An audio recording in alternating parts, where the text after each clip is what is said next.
Hans in Luck, from Grimm's Fairy Tales, by Jacob and Wilhelm Grimm, translated by Edgar Taylor and Marion Edwards. Some men are born to good luck. All they do or try comes right. All that falls to them is so much gain. All their geese are swans, all their cards are trumps.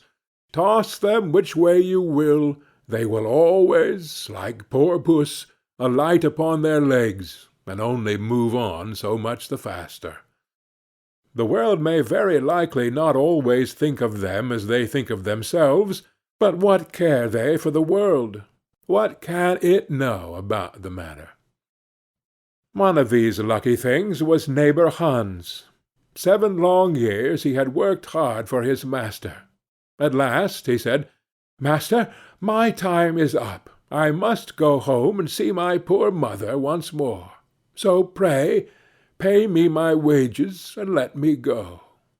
And the master said, "You have been a faithful and good servant, Hans, so your pay shall be handsome." Then he gave him a lump of silver as big as his head. Hans took out his pocket-handkerchief, put the piece of silver into it, threw it over his shoulder, and jogged off on his road homewards. As he went lazily on, dragging one foot after another, a man came in sight, trotting gaily along on a capital horse. "Ah!" said Hans aloud, "what a fine thing it is to ride on horseback! There he sits as easy and happy as if he was at home, in the chair by his fireside. He trips against no stones, saves shoe-leather, and gets on he hardly knows how." Hans did not speak so softly, but the horseman heard it all, and said, "Well, friend, why do you go on foot, then?" "Ah," said he, "I have this load to carry.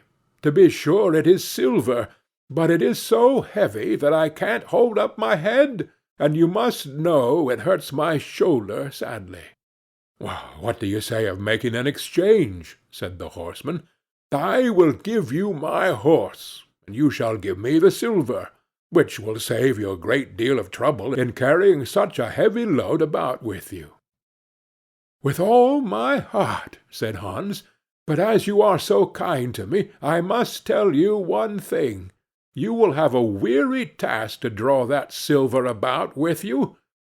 However, the horseman got off, took the silver, helped Hans up, gave him the bridle into one hand and the whip into the other, and said, "When you want to go very fast, smack your lips loudly together, and cry 'Jeep!'"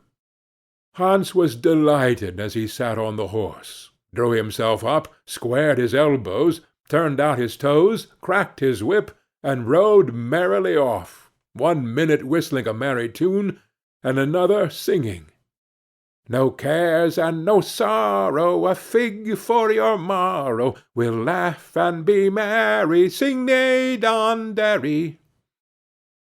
After a time he thought he should like to go a little faster, so he smacked his lips and cried "Jeep!" Away went the horse full gallop, and before Hans knew what he was about, he was thrown off, and lay on his back by the roadside. His horse would have run off if a shepherd, who was coming by driving a cow, had not stopped it. Hans soon came to himself, and got up on his legs again, sadly vexed, and said to the shepherd, "This riding is no joke. When a man has the luck to get upon a beast like this that stumbles and flings him off as if he would break his neck. However, I'm off now, once for all. I like your cow now a great deal better than this smart beast that played me this trick, and has spoiled my best coat, you see, in this puddle, which, by the by, smells not very like a nosegay. One can walk along at one's leisure behind that cow, keep good company, and have milk, butter, cheese, every day into the bargain. What would I give to have such a prize?" "Well," said the shepherd, "if you are so fond of her, I will change my cow for your horse." I like to do good to my neighbors, even though I lose by it myself." "Done!" said Hans merrily. "What a noble heart that good man has!" thought he. Then the shepherd jumped upon the horse, wished Hans and the cow good morning, and away he rode. Hans brushed his coat, wiped his face and hands, rested awhile, and then drove off his cow quietly, and thought his bargain a very lucky one. "If I have only a piece of bread, and I certainly shall always be able to get that, I can, wherever I like, eat my butter and cheese with it. And when I am thirsty, I can milk my cow and drink the milk. And what can I wish for more?" When he came to an inn, he halted, ate up all his bread, and gave away his last penny for a glass of beer. When he had rested himself, he set off again, driving his cow towards his mother's village. But the heat grew greater as soon as noon came on, till at last, as he found himself on a wide heath that would take him more than an hour to cross, he began to be so hot and parched that his tongue clave to the roof of his mouth. "I can find a cure for this," thought he. "Now I will milk my cow and quench my thirst." So he tied her to the stump of a tree, and held his leathern cap to milk into. But not a drop was to be had.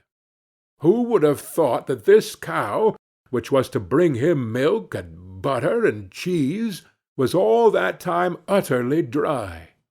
Hans had not thought of looking to that. While he was trying his luck in milking, and managing the matter very clumsily, the uneasy beast began to think him very troublesome, and at last gave him such a kick on the head as knocked him down, and there he lay a long while senseless. Luckily a butcher soon came by, driving a pig in a wheelbarrow. "What is the matter with you, my man?" said the butcher, as he helped him up. Hans told him what had happened, how he was dry and wanted to milk his cow, but found the cow was dry too. Then the butcher gave him a flask of ale, saying, "There, drink and refresh yourself. Your cow will give no milk.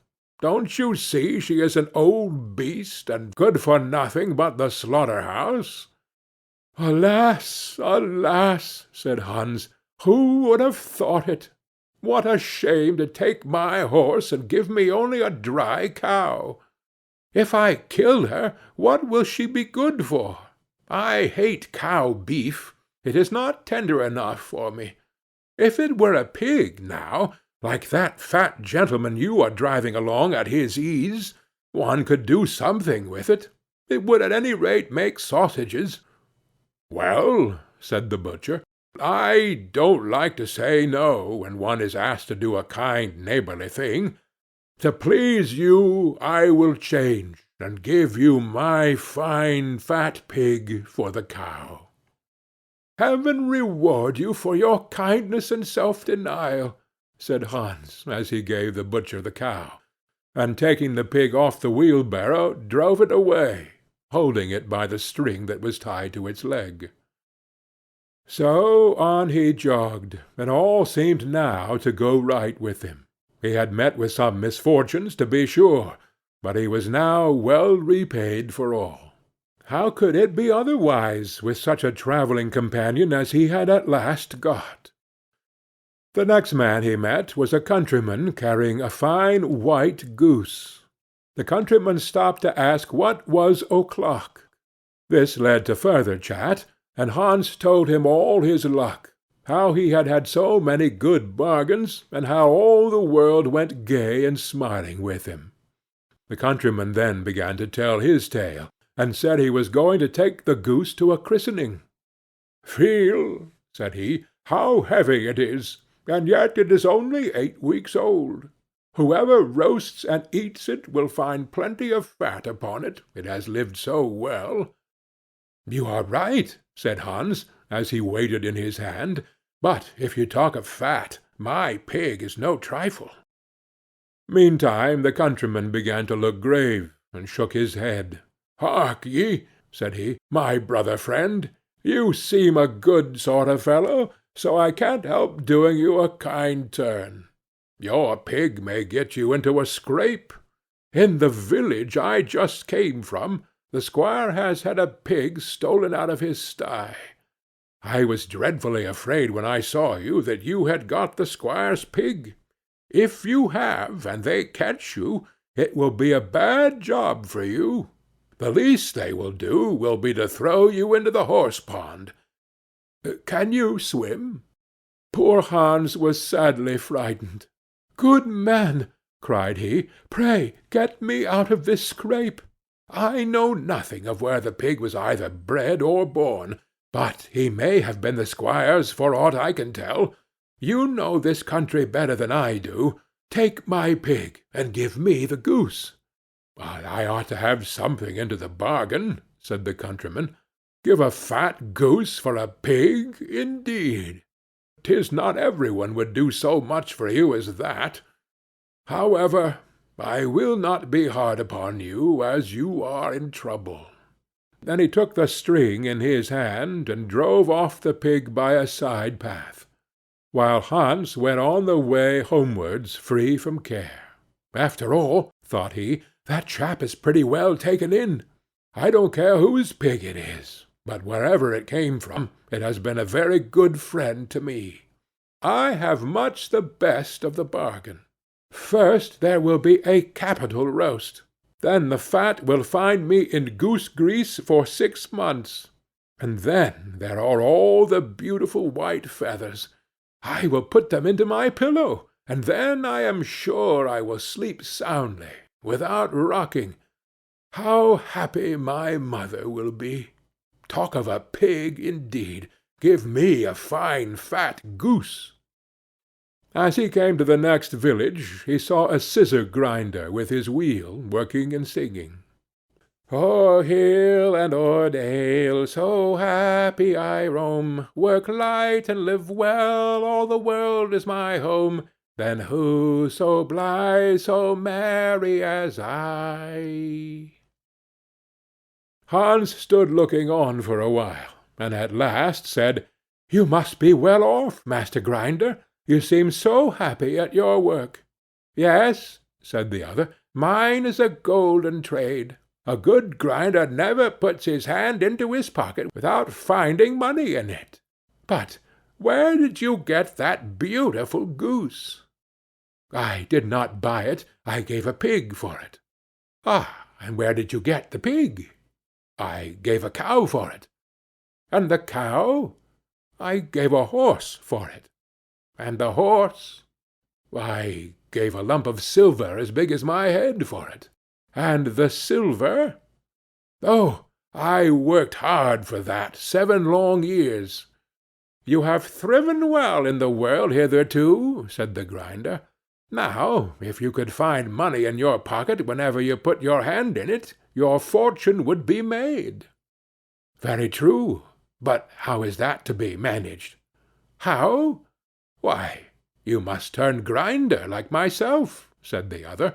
"You only want a grindstone. The rest will come of itself. Here is one that is but little the worse for wear. I could not ask more than the value of your goose for it. Will you buy?" "How can you ask?" said Hans. "I should be the happiest man in the world if I could have money whenever I put my hand in my pocket. What could I want more? There's the goose." "Now," said the grinder, as he gave him a common rough stone that lay by his side, "this is a most capital stone.